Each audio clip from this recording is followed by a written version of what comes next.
Naniniwala ba kayo na kapag merong nawala ay siguradong meron kapalit? Kasi ako talaga naniniwala ako sa mga ganyang kasabihan. So for today's video, pakita ko sa inyo yung aking cake order for baptismal. Story time! So habang ako'y nagde-decorate ay meron akong i-share sa inyo na experience ko bilang baker. So yun nga mga mi, last month, August, merong nagpa-reserve sa akin ng cake for baptismal. Same design itong ginagawa ko, pero for baby girl. Tapos, yung name niya kasi is very familiar. Kaya sabi ko, ay kakilala naman. So, for the go, for the reserve. Tapos, sabi niya, magsisend na lang daw siya sa akin ng down payment. Pero, nung malapit na yung event, tinuloy ko pa rin yung gawa ng cake kahit walang down payment. Kasi nga, feeling ko, kakilala ko naman. Tapos, malapit lang dito sa amin. Feeling ko, hindi naman niya ako lolokohin o ibobogus, ganyan. So, to make the story short, ginawa ko yung cake. A day before, nag-backread ako kasi wala pala siyang na-send sa akin na name ng baby. Kaya chinat ko siya kung ano ba yung pangalan na ilalagay doon sa cake. So, nagulat siya, nag-chat ako, sabi niya, hala ma'am, wala naman akong down payment, bakit mo yan ginawa? So, ayun, parang nanlamig yung buong katawan ko nung mabasa ko yun. Kasi pinag-adya din siguro na mag-chat muna ako sa kanya bago ko talaga totally coveran yung fondant cake. Pero yung cake talaga ay covered na siya ng chocolate ganache. Kumbaga talagang coveran ko na lang siya ng cake kasi prepared na din lahat ng mga gagamitin kong toppers kasi meron tong hot air balloon sa ibabaw.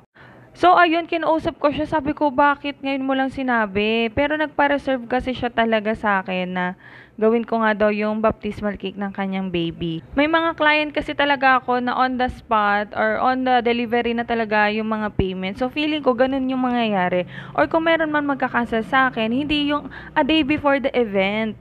Kaya naloka talaga ako. Kaya sabi ko, bakit ngayon mo lang sinabi? Sana inabisuhan mo ko kahit 3 days before na hindi ka na talaga magpapagawa. Hindi yung, porque hindi ka nag-down payment, ibig sabihin hindi na siya totally gagawin. Tapos ayun, nasin na lang niya ako tsaka binlock. So ayun, bakit parang kasalanan ko? Kaya ayun, feeling ko may pagkakulang din ako kasi nga sabi niya hindi naman daw ako nanghingi ng down payment kaya dapat hindi ko siya ginawa.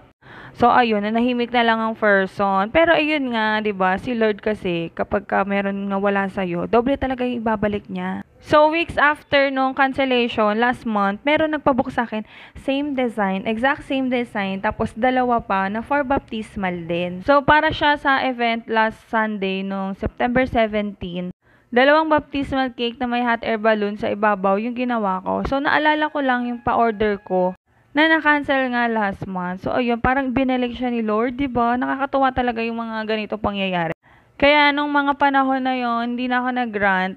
Hindi na talaga ako naghabol dun sa client ko. Kumbaga, pinalipas ko na lang kasi nga, baka kasalanan ko talaga kasi nga, hindi ako nanghingi ng down payment. Alam ko naman, yung magko-comment dyan na, sana nanghingi ka kasi talaga, hindi mo muna ginawa, kinonfirm mo muna. Dahil hindi niya talaga ako masisisi. Kasi may mga ganun talagang moment, lalo na kapag kakilala mo naman. Kaya lesson learned na talaga. So, ito na yung ating finished product ng isang baptismal cake na may hot air balloon sa ibabaw. Tapos, yung isang cake naman ay yung na-upload natin nung nakaraan. So, ito na nga yung ating dalawang baptismal cake. So, yun lang guys. Bye!